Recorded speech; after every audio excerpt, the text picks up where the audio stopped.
Okay, so just on a Christian's life, try and go up there and teach them what the true gospel is. The fact that Yeshua came to set us at liberty and teach us the Ten Commandments, so we no longer have to fricking stone each other. But he became that ultimate sacrifice and took away the punishment of sacrificial law, which was only added for the golden calf transgression until the seed should come. Okay. So he took away that punishment to open up the covenants to the entire world. And this way, Romans 9 tells you it's no longer a physical seed of Israel, but now in Isaac is his seed going to be called, meaning it's a spiritual seed to all those who actually take up the adoption and start keeping the two holy covenants of promise, which is to eat clean, the rainbow covenant given to Noah, and the Ten Commandments, which were given to Abraham when he obeyed his voice. And according to Psalm 105, it's the same covenant that was given to Israel when they came forth out of Egypt for an everlasting covenant, for a perpetual covenant, okay?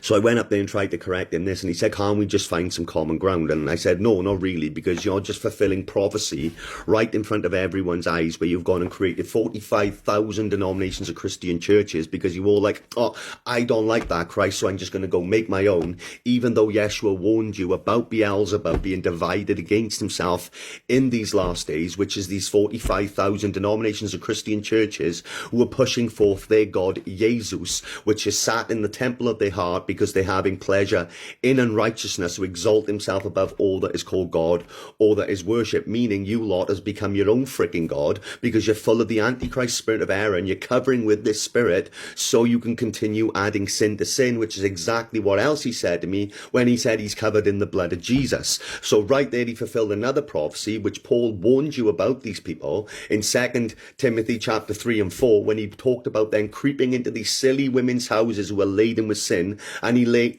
leads them away with diverse lusts. And these people are ever learning, but they're never able to come to the knowledge of the truth. But because you people love to have smooth air tickling words preached to you, you go and heap to yourselves these teachers having itching ears, and now you're turned into full-blown fables thinking you're once saved, always saved, and you're just delivered to run round in your own vain imaginations to continue to commit these abominations,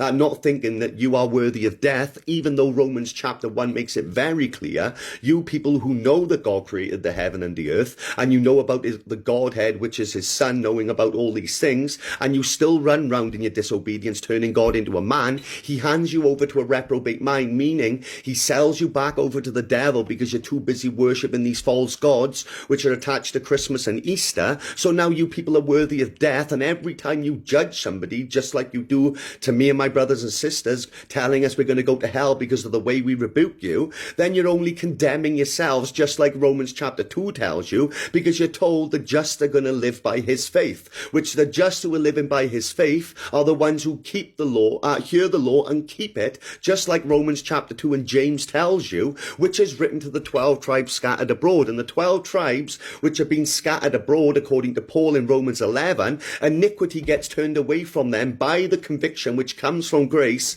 once the full-blown apostasy of the Christian church comes in, and he's actually going to start keeping the Ten Commandments of God and going out and teaching everyone else to do the same, offering up that worthy sacrifice to him, which is their communication. So what you need to do now, Christian church, is come to straightasthegate.net, actually keep that seventh-day Sabbath tomorrow, because that's what it means to follow Yeshua, just like it tells you in Mark chapter 2, okay? So, because when the apostles were working on the Sabbath day, mending the nets, Yeshua said, come and follow me. Immediately, they gave up their lives, followed him, and started going into the synagogues on the Sabbath day and dealing out their corn and the wine, healing the lame and the sick, just like Isaiah 58 tells you to do. So please, Christian church, listen, because judgment is coming, and it begins with the house of God. And if you keep suffering that woman Jezebel, which is the spirit that's in these churches doing these pagan traditions like Christmas and Easter, making you think sacrifice to idols, you're going into the same bed of suffering as she does.